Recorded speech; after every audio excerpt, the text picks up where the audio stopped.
Hello friends, നമ്മളിന്ന് നിൽക്കുന്നത് ഒരു തറവാട്ടിലാണ് കേട്ടോ. കഞ്ചുകുളത്ത് തറവാട്. ഈ തറവാടിനെ പറ്റി പറയുകയാണെങ്കിൽ ഈ തറവാടും ഇപ്പോൾ ഇവിടെ നടക്കുന്ന പരിപാടി അതിനെപ്പറ്റി പറയുകയാണെങ്കിൽ കുറേ ഐതിഹ്യങ്ങളുണ്ട്. അപ്പോൾ ഞാൻ എനിക്കറിയാവുന്ന രീതിയിൽ പറഞ്ഞു തരാം. ഇവിടെ നടക്കുന്ന പരിപാടി എന്ന് പറയുന്നത് പള്ളിപ്പാന. ഇത് ഒരു പ്രത്യേക സമുദായക്കാരാണ് ഇത് നടത്തിക്കൊണ്ടുവരാറ് വർഷവും. ഇതിൻ്റെ ഒരു ഐതിഹ്യം എന്ന് വെച്ച് കഴിഞ്ഞാൽ കോഴിക്കോട് സാമൂതിരി രാജാവാണ് ഈ ഒരു പ്രത്യേക സമുദായക്കാർക്കായിട്ട് ഈ പള്ളിപ്പാന നടത്താനുള്ള അവകാശം കൊടുത്തത്. അതായത് ആ സമുദായം എഴുത്തച്ഛൻ സമുദായം എന്ന് പറയും. രാജാവിൻ്റെ പണ്ട് കാലത്ത് രാജാവിൻ്റെ പടത്തലവന്മാരിൽ കേമനായ ഒരാളുണ്ടായിരുന്നു അത്രേ. പാലപ്പുറത്ത് പാലിയപ്പാടത്ത് എഴുത്തച്ഛനായിരുന്നു അദ്ദേഹം.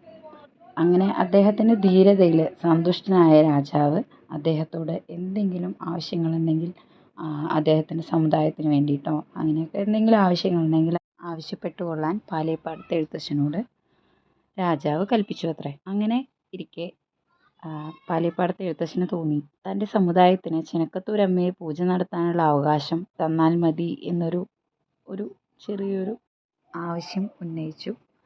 അങ്ങനെ പിന്നീട് കോഴിക്കോട് സാമൂതിരി രാജാവ് സാമൂതിരിയാൽ ചിട്ടപ്പെടുത്തിയ പള്ളിപ്പാന എന്ന ചടങ്ങ് നടത്തിക്കൊള്ളുവാൻ പാലിയപ്പാടത്തെ എഴുത്തച്ഛന് സമ്മതം കൊടുക്കുകയാണ് ഉണ്ടായത്. അങ്ങനെ പാലിയപ്പാടത്ത് പടനായകൻ്റെ വീട്ടിൽ വെച്ചിട്ടായിരുന്നു കുറേ വർഷങ്ങളായിട്ട് പാന നടത്തി വന്നിരുന്നത്. പിന്നീട് അങ്ങനെ വടക്കുമംഗലത്തെ എഴുത്തച്ഛന്മാരും തെക്കുമംഗലത്തെ എഴുത്തച്ഛന്മാരും അതുപോലെ പാലിയപ്പാടത്തെ എഴുത്തച്ഛന്മാരും ചേർന്ന് വേറൊരു സ്ഥലം കണ്ടെത്തി. അതാണ് ഈ കഞ്ചുകുളത്ത് തറവാട്. അങ്ങനെ ഭഗവതിയെ ഇവിടെ കുടിയിരുത്തി. പിന്നീട് പാന വർഷാവർഷം നടന്നു പോകാൻ തുടങ്ങി.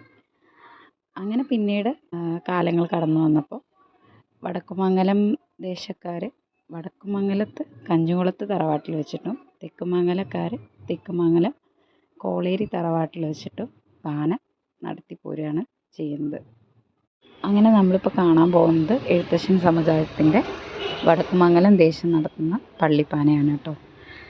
ഇത് എഴുത്തച്ഛൻ സമുദായം നടത്തുന്ന ഒരു പരിപാടിയാണെങ്കിൽ കൂടി ഇതിൽ മറ്റെല്ലാ സമുദായക്കാർക്കും അതിൻ്റേതായ ഒരു അവകാശങ്ങൾ, അതായത് അണിയറയിൽ പ്രവർത്തിക്കുക എന്നൊക്കെ പറയില്ലേ, അതുപോലെ മറ്റെല്ലാ സമുദായക്കാർക്കും 16 പാനത്തണ്ട്, പലക, അതുപോലെ ഗുരുതി കൂട്ടാനുള്ള ചുണ്ണാമ്പ്, പരിമ്പ്, കുറയോട്ടി, അങ്ങനെ പല പല സാധനങ്ങളും ഇതിൽ ഓരോ സമുദായക്കാരാണ് നമുക്ക് എത്തിച്ചു തരിക.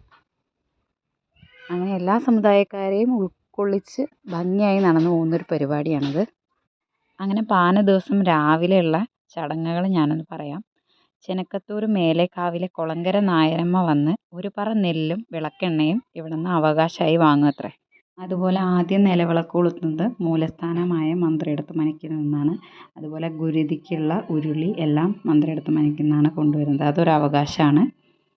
പിന്നെ നമ്മുടെ ഈ പാനയ്ക്ക് ഉപയോഗിക്കുന്ന വാദ്യങ്ങൾ മെയിൻ അതിൽ വരുന്നത് പറയാണ്, പിന്നെ ചെണ്ട, അങ്ങനെയൊക്കെയാണ്.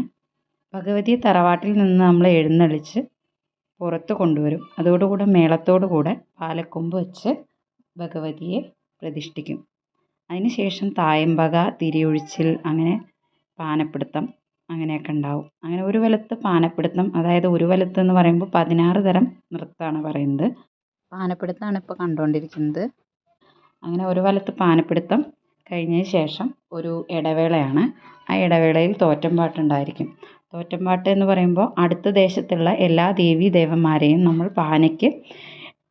പാന കൊള്ളുവാൻ ക്ഷണിക്കുകയാണ് കേട്ടോ. അതുപോലെ ഭഗവതിയെ സ്തുതിക്കുകയൊക്കെയാണ് അതിൽ ചെയ്യുന്നത്. ശേഷം പാന കഞ്ഞിയാണ്. പിന്നീട് കഞ്ഞിക്ക് ശേഷം ഒരു വലത്ത് പാനപ്പിടുത്തം, ശേഷം പാലക്കൊമ്പ് തകർക്കൽ, ഗുരുതി തർപ്പണം, വെടിക്കെട്ട്, അതോടുകൂടെ പകൽ പാന അവസാനിക്കുകയാണ്. പിന്നീട് ദീപാരാധന, നാദസ്വരം എന്നിങ്ങനെയൊക്കെ ഉണ്ടായിരിക്കും.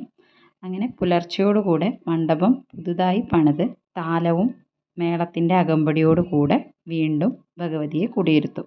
16 കെട്ട് വരിക്കപ്ലാവ്, അതായത് മേലേരി എന്ന് പറയുമ്പോൾ 16 കെട്ട് വരിക്കപ്ലാവ് വിറക്, അത് നമ്മുടെ മൂലസ്ഥാനമായ മന്ത്രിയെടുത്ത് മനയ്ക്കിലെ ഫ്രണ്ടിലായിട്ട് കൊണ്ടുപോയി വിറക് കൂട്ടി തീ കൊളുത്തി കനൽ രൂപത്തിലാക്കി വെക്കും. അതിനുശേഷം കനൽച്ചാട്ടം എന്നൊരു ചടങ്ങുണ്ട്. അങ്ങനെ ഒരു വലത്ത് പാനയ്ക്ക് ശേഷം ഒരു ഇടവേളയാണ്. അതിനുശേഷം തോറ്റംപാട്ട്. അങ്ങനെ രണ്ടാം വലത്ത് പാനയ്ക്ക് ശേഷം കനൽ ചാടാൻ പാന പിടിച്ച എല്ലാവരും, അതുപോലെ പുറമേ ഉള്ളവരും കനൽ ചാട്ടത്തിൽ പങ്കെടുക്കും കേട്ടോ.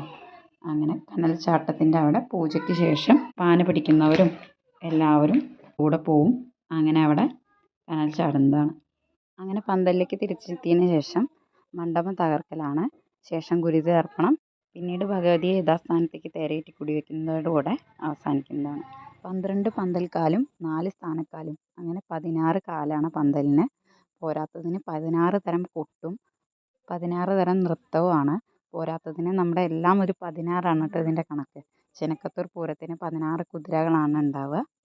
അങ്ങനെ ഓരോ വർഷവും പാന നിർവഹിക്കേണ്ടത്, അതിനുള്ള ഉത്തരവാദിത്തം ഓരോ കുടുംബങ്ങൾക്കാണ് കേട്ടോ.